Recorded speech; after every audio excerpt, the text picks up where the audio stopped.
Hello students, kinetic theory of gases and radiation के ये part number 8 में आज हम देखने वाले हैं perfect black body and Ferry's black body. Part 7 में यानी लास्ट लेक्चर में हमने देखा था कि what is coefficient of absorption, coefficient of reflection and coefficient of transmission. उसको आप अच्छे से लर्न करो। सभी की डेफिनेशंस बहुत इंपॉर्टेंट है, उसके कॉन्सेप्ट इंपॉर्टेंट है। आज अगर वो आपको समझ में आए होंगे तो ये परफेक्ट ब्लैक बॉडी में भी क्या है तो ये अच्छे से समझ में आएगा। तो चलो स्टार्ट करते हैं फिर। अब फर्स्ट पॉइंट हमको देखना है कि what is perfect black body. Okay, तो परफेक्ट ब्लैक बॉडी यानी क्या है। कंसिडर कीजिए ये बॉडी है एक, और here the radiations are incident. यहाँ पे रेडिएशंस गिर रहे हैं, इंसिडेंट हो रहे हैं। ठीक है, तो यहाँ पे क्या हो जाता है, दिस बॉडी एब्सॉर्ब यानी पूरे के पूरे जो रेडिएशन है ये बॉडी क्या कर लेगी, एब्सॉर्ब करती है। तो this body is known as perfect black body. उसको क्या बोलेंगे, परफेक्ट ब्लैक बॉडी। ये बॉडी कैसी हो गई फिर, परफेक्ट ब्लैक बॉडी। और it is also known as ideal black body. उसको क्या बोलेंगे, आइडियल ब्लैक बॉडी भी बोल सकते हो, या it is also known as perfect black body. तो परफेक्ट ब्लैक बॉडी आपको समझ में आया क्या है कि a body which absorbs the entire radiant energy incident on it is called an ideal और परफेक्ट ब्लैक बॉडी। ओके, तो ये अपना पहला पॉइंट है। देखो यहाँ पे लिखा हुआ है, ये डेफिनेशन ही है। क्या है डेफिनेशन, आप लगे तो मैं यहाँ पे ऐसा लिख लेती हूँ। This is definition perfect black body की। अ बॉडी क्या करती है, बॉडी विच एब्सॉर्ब, ये बहुत इंपॉर्टेंट वर्ड है। एब्सॉर्ब, क्या एब्सॉर्ब करती है, तो entire radiant energy incident on it. जो रेडिएंट एनर्जी उसके ऊपर इंसिडेंट हुई है तो वो पूरी की पूरी रेडिएंट एनर्जी एब्सॉर्ब अगर करती है तो वो बॉडी को क्या बोलेंगे, आइडियल और परफेक्ट ब्लैक बॉडी। उसको बोलेंगे आइडियल और परफेक्ट ब्लैक बॉडी। अब यानी एब्सॉर्ब करने वाली है ये body radiant energy, that is here only there is a coefficient of absorption. वहाँ पे क्या रहेगा, सिर्फ कोएफिशिएंट ऑफ एब्सॉर्प्शन, और उसकी वैल्यू क्या रहेगी, कोएफिशिएंट ऑफ एब्सॉर्प्शन की वैल्यू 1 रहेगी। ठीक है, यानी only there is a coefficient of absorption is present and coefficient of reflection and coefficient of transmission both are absent, so their values are 0। We say that their values are 0। तो ये समझ में आया ना आपको कि for perfectly black body A is equal to 1। A क्या है, कोएफिशिएंट ऑफ एब्सॉर्प्शन 1 है, और बाकी यानी वही प्रेजेंट रहता है, और बाकी जो coefficient of reflection and coefficient of transmission both are equal to 0। Okay, क्योंकि पूरे की पूरी रेडिएंट एनर्जी क्या हो रही है, एब्सॉर्ब हो रही है, इसलिए वहाँ पे कोएफिशिएंट ऑफ एब्सॉर्प्शन की वैल्यू क्या होगी, फिर इट इज़ इक्वल टू 1।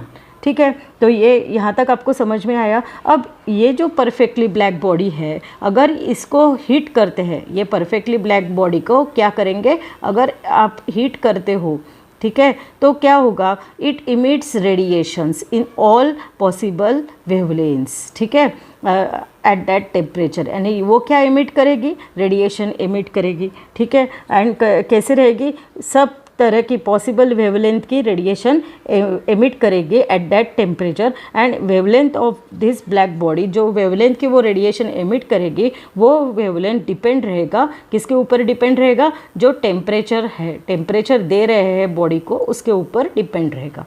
ठीक है, तो ये समझ में आया ना क्या है कि अगर ये ब्लैक बॉडी को हम ये करते हैं, हीट करते हैं, या उसको एक टेम्परेचर पे हीट करते हैं, तो क्या हो जाएगा, it emits radiation in all possible wavelengths. Okay, and the wavelength ये किसके ऊपर डिपेंड रहेगी, it depends upon the temperature of the body. कितनी गर्म होती है बॉडी, उसके ऊपर ये वेवलेंथ डिपेंड रहेगी। यही अपना थर्ड पॉइंट है। यहाँ पे देखो, when perfectly black body is heated, अगर उसको हीट किया तो क्या होगा, it emits radiations of all possible wavelength at that temperature. And the wavelength of black body किसके ऊपर डिपेंड रहती है, wavelength of black body depends upon the temperature of the body. कितनी गर्म हुई है बॉडी का टेम्परेचर क्या है, उसके ऊपर वेवलेंथ उसकी डिपेंड रहती है।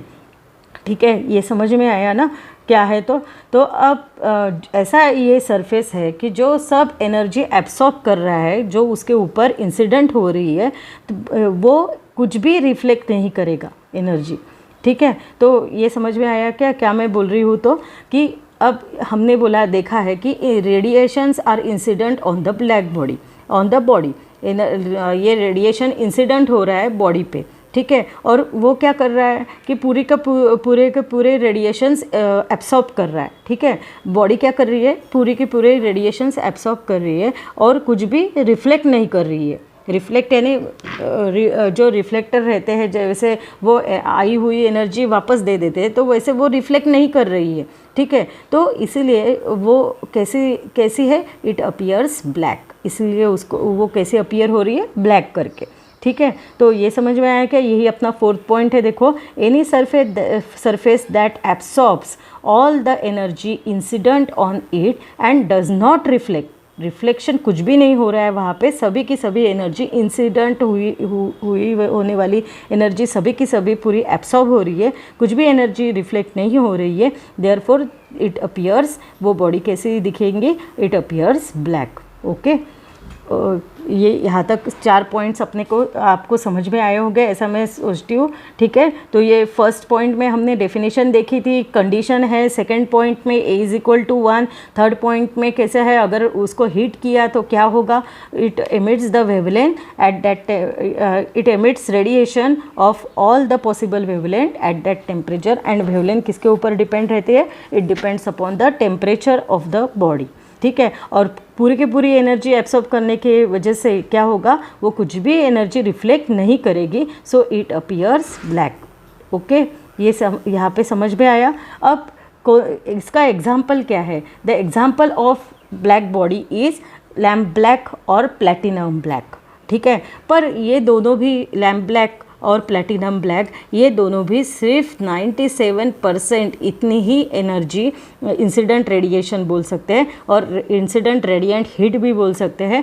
तो ये इतनी ही एनर्जी सिर्फ एब्सॉर्ब करती है, 100% एब्सॉर्ब नहीं करती है। ठीक है, कितनी एब्सॉर्ब करती है? 97%। कौन एग्जाम्पल क्या है? लैम्प ब्लैक और platinum black that absorbs nearly 97% of incident radiant heat considered to be a perfectly black body. इसलिए उनको क्या कहा जाता है? परफेक्टली ब्लैक बॉडी, क्योंकि इन नेचर जो परफेक्टली ब्लैक बॉडी रहती नहीं है। There is no perfectly black body exist. Okay, perfectly black body does not exist in nature, और इसीलिए प्रैक्टिकल पर्पसेस के लिए ये जो लैम्प ब्लैक और प्लैटिनम ब्लैक है, इसको ही क्या बोलेंगे? अब it is known as perfectly black body. उसको ही क्या बोलेंगे? Perfectly black body. ठीक है, बिकॉज इट एब्सॉर्ब कितनी एनर्जी एब्सॉर्ब करती है, कितनी हीट एब्सॉर्ब करती है? Total 97% of incident radiant heat वो एब्सॉर्ब करती है। ठीक है, एकदम पूरा 100% एब्सॉर्ब नहीं करती है, सिर्फ 97% एब्सॉर्ब करती है। So they can be treated as, यानी कौन? लैम्प ब्लैक और platinum black, they can be treated as perfectly black body. उनको क्या कहेंगे? परफेक्टली ब्लैक बॉडी कहेंगे। ठीक है, तो ये समझ में आया आपको? तो अब कैसा है? अब जो ज़्यादा से ज़्यादा एब्सॉर्ब करता है, ठीक है, एक बॉडी है, सपोज करो, वो क्या करते हैं? कैसी है वो बॉडी? बहुत हीट एनर्जी एब्सॉर्ब करने है वाली, and it is known as good absorber. ठीक है, ये गुड एब्सॉर्बर है, यानी उसने बहुत सारी एनर्जी एब्सॉर्ब करने की कैपेसिटी है। ठीक है, अगर उसमें है तो वो क्या करेगी? एमिट भी उतनी करेगी, जितनी वो एब्सॉर्ब करेगी उतनी ही वो क्या करेगी? एमिट करेगी। यानी we say that good absorber is also a good emitter. Emit करेगी यानी देंगी, छोड़ेगी। ठीक है, एमिट करेगी तो क्यों करेगी? क्योंकि उसने बहुत सारी एब्सॉर्ब की है। अगर गुड एब्सॉर्बर है तो वो क्या बन जाएगी? गुड एमिटर है, यानी उसने बहुत सारी एब्सॉर्ब की है एनर्जी। अगर एक बच्चा है, उसने बहुत सारे स्टडी कर लिया है, बहुत सारी मेहनत की है साल भर में, तो वो क्या होगा? एग्ज़ाम के टाइम में अच्छे से लिखेगा, आंसर्स अच्छे से आएंगे। यानी जितनी ज़्यादा स्टडी करेगा उतना ज़्यादा वो वहाँ पे लिख पाएगा। यानी वी से दैट उसने बहुत सारी स्टडी यानी बहुत सारे जो ज्ञान है वो ज़्यादा से ज़्यादा उसने एब्सॉर्ब किया है। इसकी वजह से बहुत सारे नॉलेज उसने एब्सॉर्ब किया है, इसकी वजह से वो बहुत सारा उसमें एग्ज़ाम में लिख रहा है, उसको बहुत अच्छे से उसका रिजल्ट भी बहुत अच्छे से आने वाला है। यानी we say that good absorber is a good emitter, that is good knowledger becomes a good student. ठीक है, उसका रिजल्ट भी क्या आएगा, गुड आएगा। ठीक है, वेरी गुड आएगा। ठीक है, तो वही कंसेप्ट है यहाँ पे कि ज़्यादा से ज़्यादा अगर एनर्जी उसने एब्सॉर्ब की है तो वो क्या हो जाएगा, गुड एमिटर भी बनेगा। यानी good absorber becomes is always a good emitter, but poor absorber, अगर कुछ भी एक आधा बच्चा स्टडी नहीं करता है तो वो कुछ लिख पाएगा एग्ज़ाम में। वैसे ही है कि पुअर एब्सॉर्बर है तो वो क्या बनेगा, पुअर एमिटर।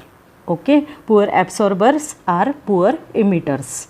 ये आप भी याद रखिएगा, ये अपना ही फॉर्मूला है स्टडी के लिए, यही याद रखो आप कैसे स्टडी करनी चाहिए। अगर ज़्यादा से ज़्यादा स्टडी करो तो ज़्यादा अच्छे से लिख पाओगे, अच्छा सा रिजल्ट आएगा। वैसे ही good absorber are always good emitters and poor absorbers are poor emitters. ये आप अपने लाइफ में भी ये सेंटेंस याद रखिएगा, आपके स्टडी के लिए बहुत इंपॉर्टेंट ईयर है आपका 12th का।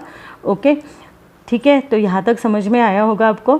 चलो नेक्स्ट पॉइंट देखते हैं।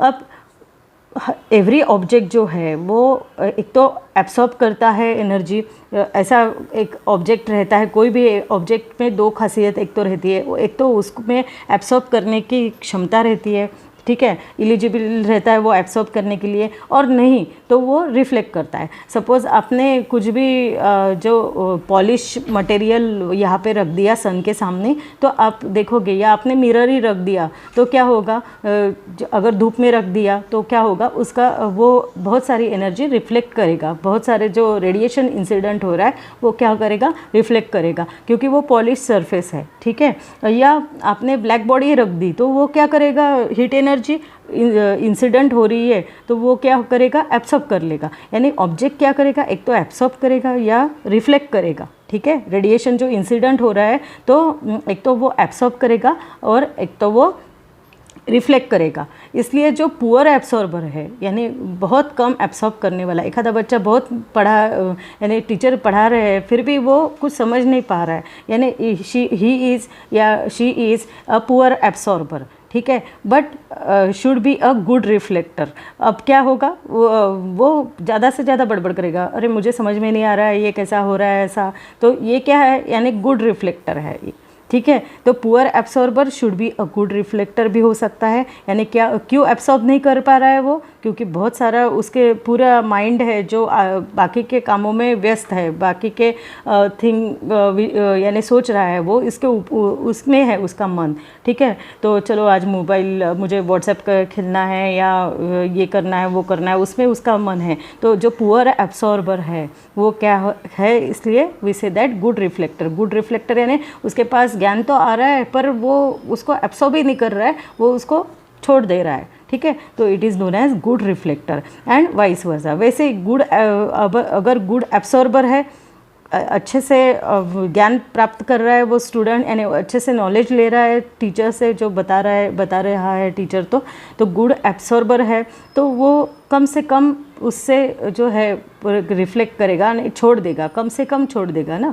तो इसलिए हम बोलेंगे कि poor absorber is a good reflector और good absorber is a poor reflector. Okay, समझ में आया। A good reflector is also a poor emitter.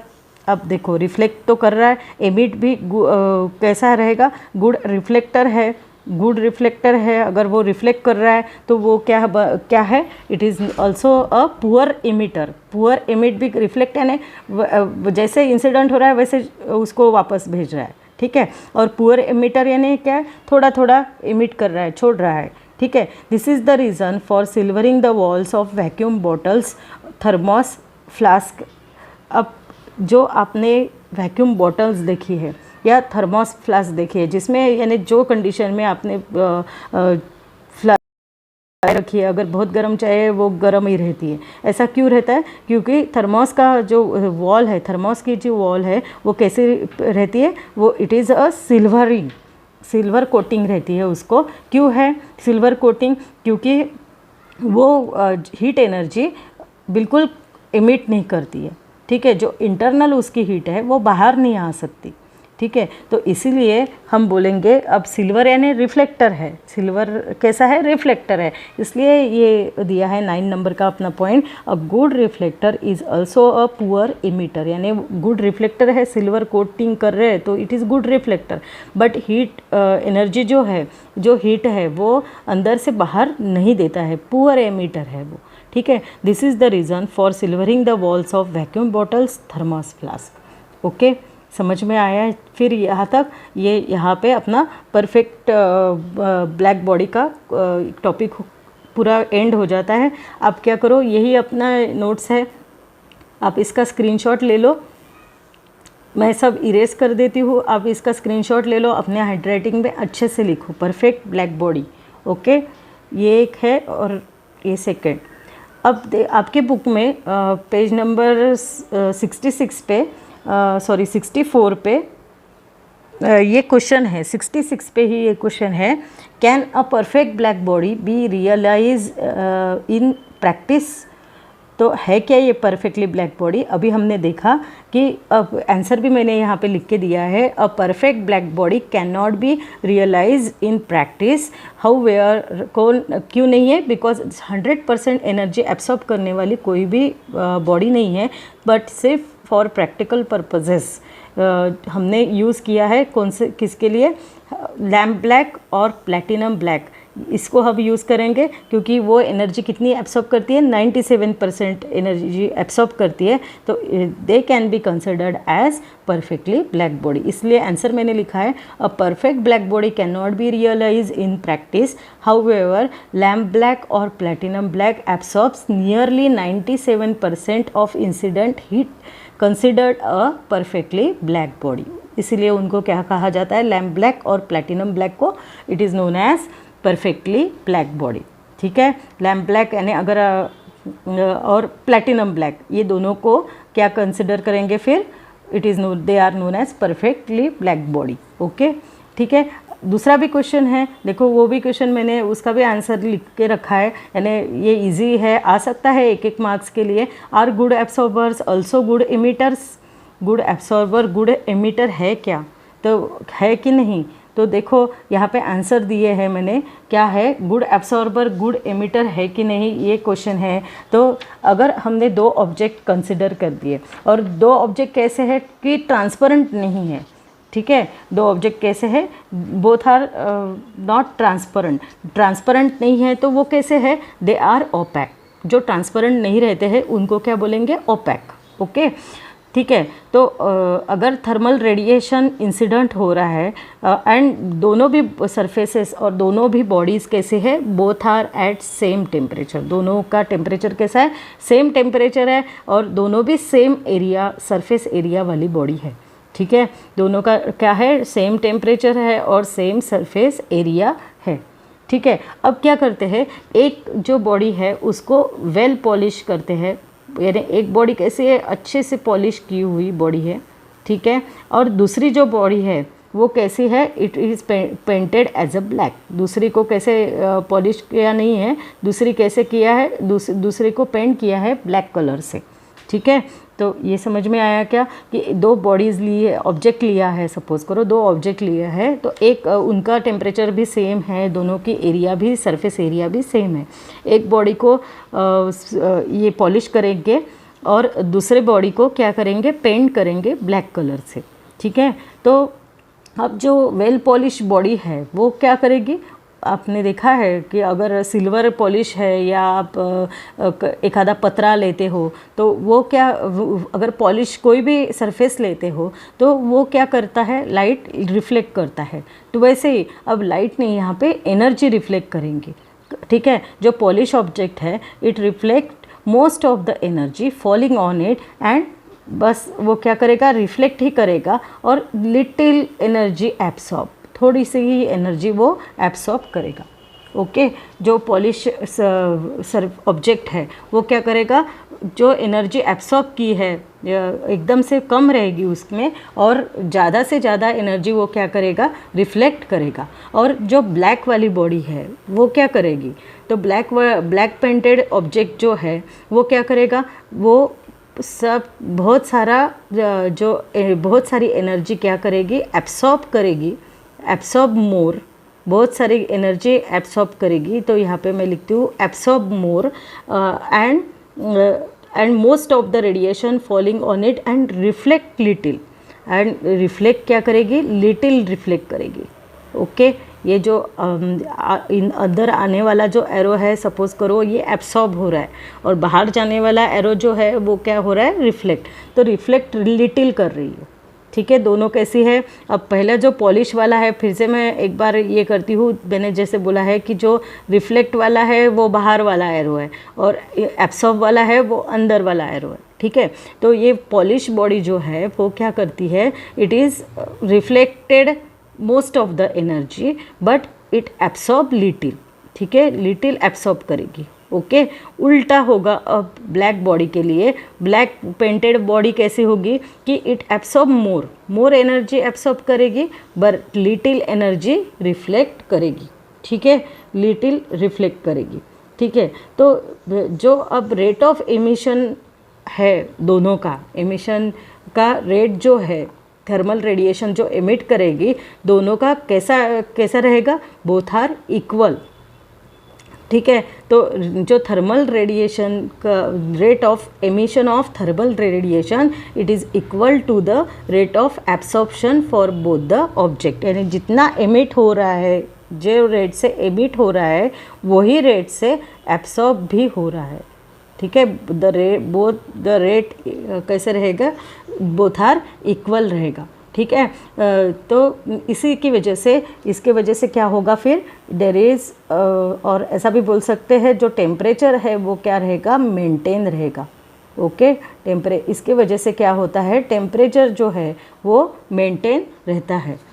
यहाँ तक समझ में आया क्या मैं बोल रही हूँ। तो जो यानी क्या है, the rate of emission of जो थर्मल रेडिएशन एमिट हो रहा है, एमिट यानी बाहर निकल रहा है, एमिट हो रहा है, वो it is equal to rate of absorption of for both the object. ठीक है, जितना रेट से एमिट हो रहा है थर्मल रेडिएशन, उतना ही रेट से वो एब्सॉर्ब हो रहा है। इसकी वजह से जो टेम्परेचर क्या हो रहता है, टेम्परेचर मेंटेन रहता है। ठीक है, so that the temperature is maintain. Okay, तो अब ब्लैक पेंटेड ऑब्जेक्ट हमने अभी देखा कि एब्सॉर्ब कर रहा है मोर। ठीक है, तो वो क्या करेगा, radiate more energy to maintain the temperature. समझ में आया ना, बहुत सारा उसने पूरा एब्सॉर्ब कर रहा है, ब्लैक वाला पूरा एब्सॉर्ब कर रहा है, तो वो एमिट भी कैसा करेगा, मोर एमिट करेगा to maintain the temperature. So we say that good absorber, जो गुड एब्सॉर्बर है वो गुड एमिटर भी होगा, क्योंकि वो अच्छी एनर्जी, जो अभी हमने पहले ही देखा है कि बहुत एब्सॉर्ब कर लिया है नॉलेज, तो वो एमिट भी अच्छा ही करेगा। वैसे ही है, so good absorbers are also the good emitters. Okay, समझ में आया। तो ये यहाँ पे सेकंड इसमें लिखा हुआ है, ये सब कि 6 नंबर के पॉइंट में ही लिखा हुआ है। देखो मैं पढ़ती हूँ, black painted object absorb more, hence it must radiate more to maintain the temperature, therefore good absorbers are always good emitters and poor absorbers are poor emitters चाहिए यहाँ पे, पुअर एमिटर्स। ठीक है, तो ये आंसर है। मैं ये सब इरेज कर लेती हूँ, आप इसका स्क्रीनशॉट ले लो। ठीक है, तो ये से एक्स्ट्रा है, इसका स्क्रीनशॉट ले लो, ये सब इरेज करके, यह आंसर है। आप आपके हैंडराइटिंग में लिख के इसको लर्न करो और इसका स्क्रीनशॉट ले लो। ठीक है, अब नेक्स्ट इसमें जाएंगे, बहुत ही इम्पोर्टेंट है, इस पर 3 मार्क्स का क्वेश्चन आ सकता है कि एक्सप्लेन विथ नीट डायग्राम। कभी कभी सिर्फ डायग्राम निकालने के लिए भी आ सकता है कि draw available diagram of Fery's perfect black body, ये भी क्वेश्चन आ सकता है। या 3 मार्क्स के लिए explain Fery's black body with neat label diagram, ऐसा भी क्वेश्चन आ सकता है। तो यहाँ पे आपको दिख रहा है, ठीक, ये क्या है, ये body, it is known as Fery's perfectly black body. अब प्रैक्टिकल पर्पस के लिए फेरिस ने ये बॉडी का इन्वेंशन किया है, तो वो कैसी है, तो it is a double wall hollow sphere. आपको दिखाई दे रहा है डबल वॉल, यहाँ पे जो है ये 2 डबल वॉल है, डबल वॉल हॉलो स्पीयर है, ठीक है, हॉलो स्पीयर है, ओके। उसको क्या है, यहाँ पे आपको दिखाई दे रहा है, ये क्या है, ये एक होल है, इसको क्या बोलेंगे, होल बोलो आप, या इसको ये भी बोल सकते हो एपर्चर। यहाँ पे आपको दिखाई दे रहा है एपर्चर है, ठीक है, टाइनी होल है, छोटा सा होल है बोल सकते हो, या उसको छोटा सा एपर्चर है, ठीक है। अब इसका उपयोग क्या है, तो इससे ये जो होल है उससे through this hole the radiation are incident, ठीक है, incident radiation enters the body. यहाँ से जो ये जो होल है वहाँ से रेडिएशन एंटर होने वाले हैं, ओके, यहाँ तक समझ में आया। अब ये जो वॉल और अंदर का ये है पोर्शन, ये जो बाहर का पहले दिखेंगे, बाहर का जो पोर्शन है वो कैसा है, इट इज़ सिल्वर पॉलिश। कैसा किससे पॉलिश किया हुआ है, सिल्वर पॉलिश। हमने देखा है कि सिल्वर पॉलिश वाला अरे it is a good reflector, ठीक है, गुड रिफ्लेक्टर है, सिल्वर पॉलिश है तो ओके। और जो इनर पोर्शन है उसका, तो यहाँ पे आपको दिखाई दे रहा है जो अंदर का पोर्शन है, it is coated with lamp black, ठीक है, अंदर में किसका कोटिंग दिया है, लैम्प ब्लैक का, ठीक है। बाहर किससे पॉलिश किया है, सिल्वर पॉलिश है, ठीक है, बाहर का सरफेस, और अंदर का जो सरफेस है वो कैसा है, it is coated with lamp black, ठीक है। यहाँ तक आपको समझ में आया क्या है। तो अब आगे देखो ये क्या है, तो अब यहाँ पे आपको एक ट्रायंगुलर ऐसे ये चीज़ दिखाई दे रही है, ये जो पोर्शन है यहाँ पे आपको दिखाई दे रहा है, it is known as conical projection. उसको क्या बोलेंगे, it is known as conical projection, ठीक है, उसको बोलेंगे कोनिकल प्रोजेक्शन। तो अब इसका क्या यूज़ है, कोनिकल प्रोजेक्शन का क्या यूज़ है, तो इट इज़, पहले तो ये अपोजिट साइड में है, किसके अपोजिट साइड में है लगे तो मैं इसको पूरा क्लियर कर देती हूँ, यानी आपको समझ में आएगा। देखो ये जो होल है, ये होल है, इसके अपोजिट साइड में ये जो है ट्रायंगुलर, उसको नाम है कोनिकल प्रोजेक्शन। ये प्रोजेक्शन बिल्कुल इसके अपोजिट है, होल के अपोजिट है। तो इसका उपयोग क्या है, तो जो रे एंटर करेगा, ठीक है, तो वो क्या करेगा, travelling along the axis of the aperture, it is directly incident on the aperture. वो कहाँ पे इंसिडेंट होगा, ये प्रोजेक्शन पे, directly incident on this projection, जो यानी इन स्ट्रेट लाइन बिल्कुल वो प्रोजेक्शन पे इंसिडेंट होगा और वो फिर से वापस नहीं जाएगा। Therefore, it is not reflected back along the same path, यानी वो बाहर नहीं जाना चाहिए, बस उसने एंटर करने के बाद में वो पहले कहाँ पे इंसिडेंट होगा, ऑन द कोनिकल प्रोजेक्शन, ये कोनिकल प्रोजेक्शन पे वो इंसिडेंट होगा, और it is not reflected back along the same path, वो वही पाथ से वापस नहीं जा सकेगा, ठीक है। इसलिए ये कोनिकल प्रोजेक्शन बिल्कुल कैसे बनाया हुआ है, इन फ्रंट ऑफ, बिल्कुल अपोजिट साइड में बनाया हुआ है, किसके, ये एपर्चर के अपोजिट ये कोनिकल प्रोजेक्शन है। डायग्राम निकालते समय आपको अगर वेल लेबल डायग्राम अगर ऐसा क्वेश्चन आया, या आप ये एक्सप्लेन करके थ्योरी क्वेश्चन भी आया, तो भी डायग्राम निकालते समय ये दोनों बिल्कुल सामने होना चाहिए, ठीक है। कोनिकल प्रोजेक्शन एंड एपर्चर दोनों कैसे होने चाहिए, सामने ही होने चाहिए, ठीक है। तो यहाँ तक आपका क्लियर हो गया। अब जो हीट रे एंटर करेगा इनटू द स्फीयर में एंटर करने के बाद में क्या होगा, इट सफ़र्स मल्टीपल रिफ्लेक्शन। आप देख रहे हैं, मैं लगे तो इसको फिर से इरेज कर देती हूँ। देखो तो क्या होगा, ये एंटर करने के बाद में ये यहाँ पे एंटर हो गया कोनिकल प्रोजेक्शन के बाद में, फिर ऐसा गया, ये वॉल पे इंसिडेंट हो गया, अगेन यहाँ से अंदर के अंदर ही रिफ्लेक्ट हो गया, फिर से यहाँ पे दूसरे वॉल पे इंसिडेंट हो गया, यानी वो क्या कर रहा है, फिर से यहाँ पे इंसिडेंट हो गया, फिर से ये यहाँ पे मल्टीपल रिफ्लेक्शन कर रहा है, मल्टीपल यानी बहुत मेनी टाइम्स वो रिफ्लेक्शन कर रहा है। और ऐसा करते करते वो पूरा का पूरा वहाँ पे इनसाइड एब्सॉर्ब होने वाला है। ठीक है, अब इनसाइड एब्सॉर्ब होने के बाद में बाहर एमिट नहीं होना चाहिए, इसलिए आपको ये बीच वाली जो जगह दिख रही है वो क्या है, it is known as evacuated space. उसको क्या बोलेंगे, इवैक्यूएटेड स्पेस। ठीक है, समझ में आया कि रे कैसा एंटर होगा, ये होल से एंटर होगा डायरेक्टली। पहले वो इंसिडेंट कहाँ करेगा, ये कोनिकल प्रोजेक्शन पे। कोनिकल प्रोजेक्शन इसीलिए बिल्कुल इन फ्रंट ऑफ एपर्चर दिया है। ठीक है, फिर और उसका उपयोग क्या है, तो डायरेक्टली स्ट्रेट लाइन पे रे उसके ऊपर इंसिडेंट करेगा और वापस नहीं जाएगा। ठीक है, तो फिर उसके बाद में वो वहाँ से रिफ्लेक्ट होगा, वॉल पे एक इंसिडेंट होगा, फिर से यहाँ से रिफ्लेक्ट होगा, फिर से दूसरे वॉल पे इंसिडेंट होगा। ऐसा मेनी टाइम्स वो रिफ्लेक्ट करने के बाद में वो क्या होगा, कम्प्लीटली एब्सॉर्ब हो जाएगा। ठीक है, ठीक है, यहाँ तक समझ में आया होगा। तो ये एपर्चर इसलिए कैसा बिहेव कर रहा है, ये aperture it behaves like a perfect black body. This aperture behaves like a perfect black body. ठीक है, ये एपर्चर कैसे बिहेव कर रहा है, परफेक्ट ब्लैक बॉडी। ओके, यहाँ पे जो इफ़ेक्टिव एरिया है परफेक्ट किसके ऊपर डिपेंड है, तो ये एपर्चर के ऊपर डिपेंड है। यानी अगर एपर्चर बड़ा है तो एनर्जी ज़्यादा एंटर करेगी, एपर्चर छोटा है तो एनर्जी कम एंटर करेगी। तो इफ़ेक्टिव एरिया कौन सा है, तो it is the area of the aperture. Effective area कौन सा है, it is the area of the aperture. ठीक है, तो ये है अपनी फेरिस परफेक्ट ब्लैक बॉडी।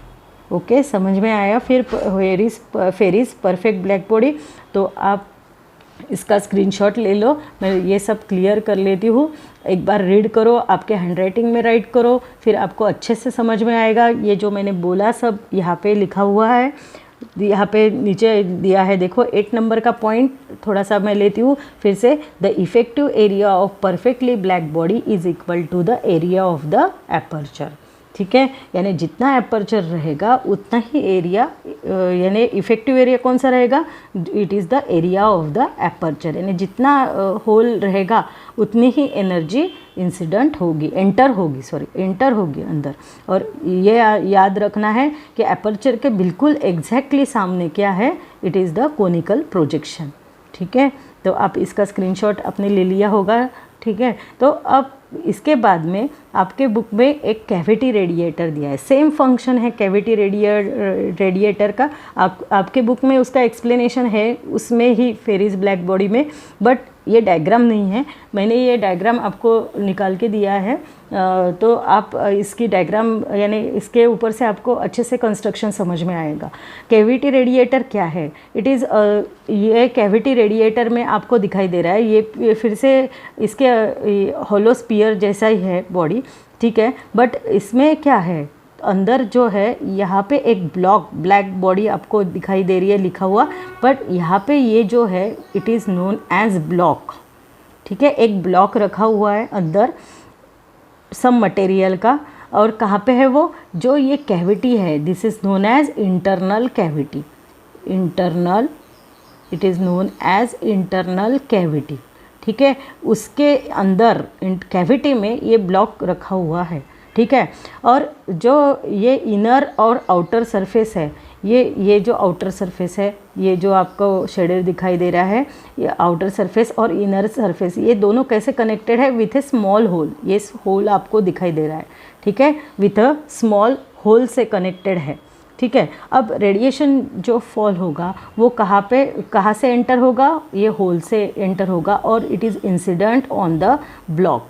ठीक है, और ये ब्लॉक पे इंसिडेंट होगा, और ये होल क्या करेगा, वो रेडिएशन को बाहर नहीं आने देगा।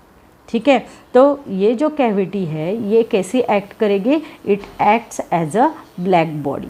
ये कैविटी कैसे एक्ट करेगी, it acts as a black body.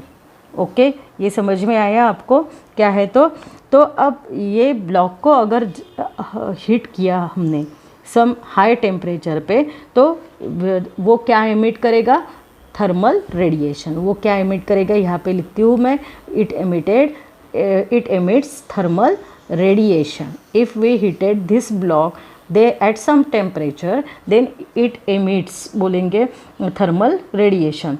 तो ये थर्मल रेडिएशन जो एमिट करेगा ये ब्लॉक, उसको क्या बोलेंगे? It is known as cavity radiation. उसको क्या बोलेंगे? It is known as cavity radiation. Okay, उसको क्या बोलेंगे? Cavity radiation.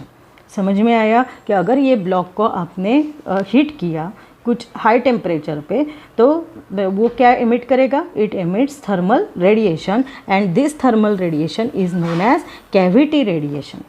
उसको क्या बोलेंगे? Cavity radiation. ठीक है, और इसका जो नेचर है, it depends on the temperature of the cavity walls. ये कैविटी वॉल्स कैविटी की जो वॉल्स है उसके टेम्परेचर के ऊपर ही डिपेंड रहेगा, शेप एंड साइज़ पे, कैविटी के शेप एंड साइज़ पे और मटेरियल पे ये नहीं डिपेंड रहेगा। ठीक है, it only depends upon the temperature of the cavity and it does not depend upon the shape and size of the cavity, और मटेरियल कौन से मटेरियल से बनी हुई है उसके ऊपर भी ये डिपेंड नहीं रहेगा। ठीक है, समझ में आया फिर?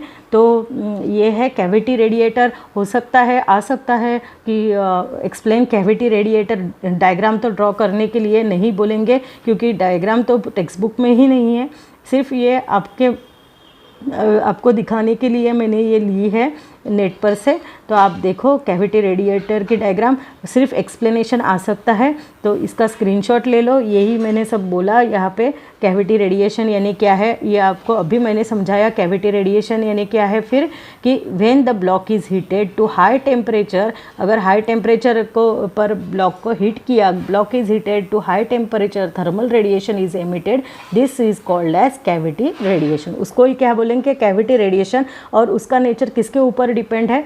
ओनली ऑन द टेम्परेचर पे डिपेंड है और does not depend upon shape, size and of the cavity और material of the cavity walls.